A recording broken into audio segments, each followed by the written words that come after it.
Hello everyone, welcome to Studify. आज की इस वीडियो सेशन में हम देखेंगे एसक्यूएल से रिलेटेड एमसीक्यूज़ को। तो चलिए स्टार्ट करते हैं आज के इस वीडियो सेशन को। देखते हैं question number first, what does the following statement in SQL do. एक गिवन स्टेटमेंट यहाँ पर है आपके पास, ड्रॉप टेबल और टेबल नेम यहाँ पर गिवन है स्टूडेंट। याद रखना है जब भी ड्रॉप यूज़ होता है तो drop will delete the structure as well as the content. अगर आपके पास एक टेबल यहाँ पर गिवन है तो उसका जो स्ट्रक्चर होगा और उसमें जो आपने एंट्रीज फिल की होगी यानी कि जो कंटेंट होगा, it will delete both content as well as structure. तो इसका राइट आंसर हो जाएगा ऑप्शन नंबर ए। नेक्स्ट है question number 2, which of the following are types of Unicode character string types in SQL. 2 types के Unicode character string यहाँ पर use होती है। One is N character and another one is N text. तो इसका right answer हो जाएगा option number C. Next है what does BLOB in SQL stand for. BLOB क्या है? एक डाटा टाइप जिसकी फुल फॉर्म होती है बाइनरी लार्ज ऑब्जेक्ट्स। तो इसका राइट आंसर हो जाएगा ऑप्शन नंबर ए। नेक्स्ट है what happens when no value is inserted in enum list. तो जब भी हम कोई भी वैल्यू इंसर्ट नहीं करते in enum list, it will insert a blank value in that case. तो इसका राइट आंसर हो जाएगा option number C. Next question में एक स्टेटमेंट गिवन है और आपको इस क्वेश्चन में बताना है कि इस स्टेटमेंट से क्या चीज़ यहाँ पर होगी। तो यहाँ पर यूज़ हुआ है ऑल्टर टेबल, यहाँ पर टेबल नेम गिवन है स्टूडेंट, और यहाँ पर यूज़ हो रहा है ऐड एड्रेस वेरकेयर। जब भी हम ऑल्टर के साथ ऐड को यूज़ करते हैं तो it will add a new column with name address, और जो वो कॉलम होगा उसका जो डाटा टाइप होगा वो क्या होगा आपका वेरकेयर, और यहाँ पर उसका जो साइज़ है वो यहाँ पर डिफाइन किया है। तो it will add a new column. तो इसका राइट आंसर हो जाएगा option number A. Next question number 6, which of the following command is use to delete all rows and free up space from a table. सबसे पहले तो आपको ये तीनों कमांड्स का पता होना चाहिए। One is delete, another one is drop and third one is truncate. तीनों के तीनों कमांड्स सिमिलर टाइप की है, पर आपको जो बेसिक डिफरेंस है वो यहाँ पर पता होना चाहिए। देखिए जो डिलीट कमांड है ये क्या करती है, जो भी आपके टेबल का कंटेंट होगा उसको रो वाइज यहाँ पर डिलीट करेगी, ठीक है। और जो ड्रॉप कमांड है it will delete content as well as structure. देखिए इसका मतलब क्या है, अगर आप डिलीट कमांड के बाद डिस्क्राइब कमांड का यूज़ करेंगे तो यहाँ पर जो स्ट्रक्चर है वो एज इट इज़ यहाँ पर आपको शो होगा, ठीक है। पर जब आप ड्रॉप कमांड का यूज़ करेंगे तो ये क्या करेगा, जो स्ट्रक्चर होगा टेबल का उसको भी ये यहाँ पर डिलीट कर देगा। फिर बात करते हैं ट्रंकेट कमांड की। तो ट्रंकेट कमांड क्या करती है, it will delete the contents at once, यानी कि जो भी टेबल के कंटेंट होंगे उसको एक बार में ही यहाँ पर डिलीट कर देगी। नाउ क्वेश्चन इज कि what is the difference between delete and truncate, क्योंकि बोथ क्या कर रही है, कंटेंट को डिलीट कर रही है ना कि स्ट्रक्चर को। तो मेजर जो डिफरेंस है वो है कि जब आप डिलीट कमांड लगाते हैं तो आप एक स्पेसिफिक रो पर उसको यहाँ पर यूज़ कर सकते हैं, पर जब आप ट्रंकेट कमांड को लगाएंगे तो जो भी आपका टेबल का कंटेंट होगा वो एक साथ लॉक करके डिलीट हो जाएगा।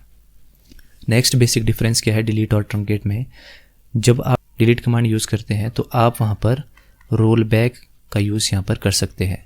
रोल बैक क्या है, एक तरह का TCL command, transaction control language.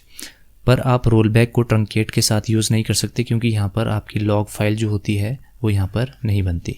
तो इस क्वेश्चन का जो राइट आंसर है वो है option number A, truncate command. Next बात करते हैं क्वेश्चन नंबर 7 की, what does the following code do.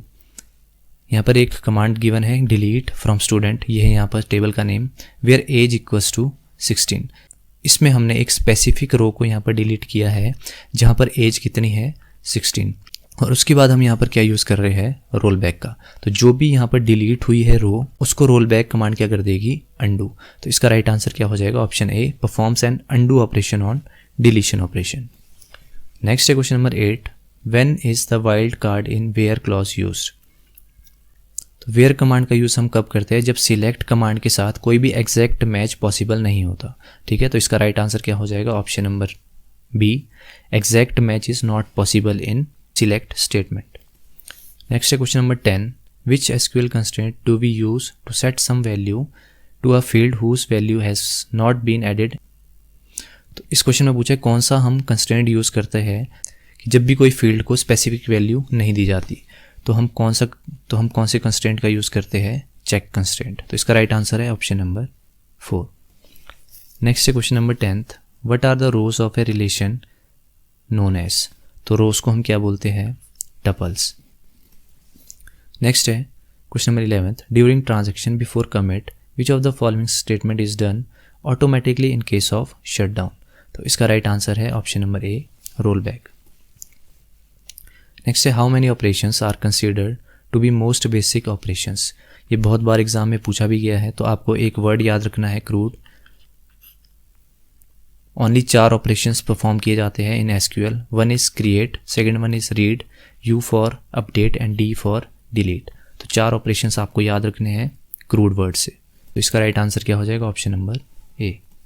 Next है which of the following matches the definition given below. It is an artificial key that aims to uniquely identify each record. ऐसी कौन सी artificial की है जिसका M होता है uniquely identify करना। ध्यान रखना यहाँ पर आर्टिफिशियल की बात हो रही है, तो इसका राइट आंसर हो जाएगा option number C, surrogate key. Next है question number 14, which of the following commands are use to put a restriction on a number of rows return from a query. तो हम कौन सी कमांड का use करके restriction लगाते हैं on number of rows. तो इसका राइट आंसर है ऑप्शन नंबर ए, लिमिट। और लाइक कमांड का हम यूज़ कहाँ करते हैं, जहाँ हमें पैटर्न मैचिंग करनी होती है। और वेयर का यूज़ हम करते हैं जहाँ पर हमें कोई कंडीशन देनी होती है। और ग्रुप बाय का यूज़ हम कहाँ करते हैं, जहाँ पर 2 टेबल्स से आपको ग्रुपिंग करनी होती है। नेक्स्ट देखते हैं question number 15, which of the following SQL functions compare the similarities of 2 string and returns the result as a 4 character code. तो ऐसा कौन सा एसक्यूएल फंक्शन है जो 2 स्ट्रिंग्स की सिमिलैरिटी को कंपेयर करता है और 4 character code as a result return करता है। तो इसका राइट आंसर हो जाएगा option number A, soundex. Next बात करते हैं क्वेश्चन नंबर 16 की, to select some particular columns which of the following command is used. जैसे आपके पास वेरियस ऑफ कॉलम्स गिवन है, अगर आपको कोई पर्टिकुलर कॉलम को पिक करना है तो उसके लिए हम क्या यूज़ करते हैं, प्रोजेक्शन। नेक्स्ट है which of the following functions do we use to get a specified day of a month for a given date. अगर आपके पास एक डेट गिवन है और आपको एक स्पेसिफिक मंथ वहाँ से एक्सट्रैक्ट करना है, तो उसके लिए हम कौन सा यूज़ करते हैं, फंक्शन डे। नेक्स्ट है which of the following operators is use to compare a value to a list of literal values that have been specified. तो कौन सा ऑपरेटर हम यूज़ करते हैं, बिटवीन ऑपरेटर। नेक्स्ट बात करते हैं question number 19, how can we view all the triggers currently in the database. तो कौन सी कमांड से हम करंटली ट्रिगर्स को देख सकते हैं, तो इसका राइट आंसर हो जाएगा शो कमांड। नेक्स्ट है question number 20, select the correct foreign की कंस्ट्रेंट। तो इसमें से कौन सा फॉरेन की का कंस्ट्रेंट है, तो इसका राइट आंसर है option number A, referential integrity. Next देखते हैं आज का last question, which is the as clause use for. तो एज क्लॉज को हम कहाँ पर यूज़ करते हैं, मान लो एक टेबल है आपके पास और इसकी फील्ड्स है नेम और यहाँ पर हमने लिखा है DOB। पर जब हमने अपने टेबल को व्यू करना है, वहाँ पर हमारे को DOB की जगह चाहिए डेट ऑफ बर्थ। तो हम DOB को किससे रिप्लेस करते हैं, DOB as date of birth. तो एज का यूज़ हम कहाँ करते हैं, जब आपको किसी कॉलम को आउटपुट पर किसी और नाम से शो करवाना होता है, तो उसके लिए हम किस कमांड का यूज़ करते हैं, एज क्लॉज का। तो इसका राइट आंसर हो जाएगा ऑप्शन नंबर ए, रीनेम। तो इस वीडियो में हम इतने ही क्वेश्चंस को डिस्कस करेंगे। अगर आपको वीडियो लेक्चर पसंद आया है तो प्लीज़ वीडियो को लाइक ज़रूर करिएगा और चैनल को सब्सक्राइब ज़रूर करिएगा। That's all for today session and thank you so much.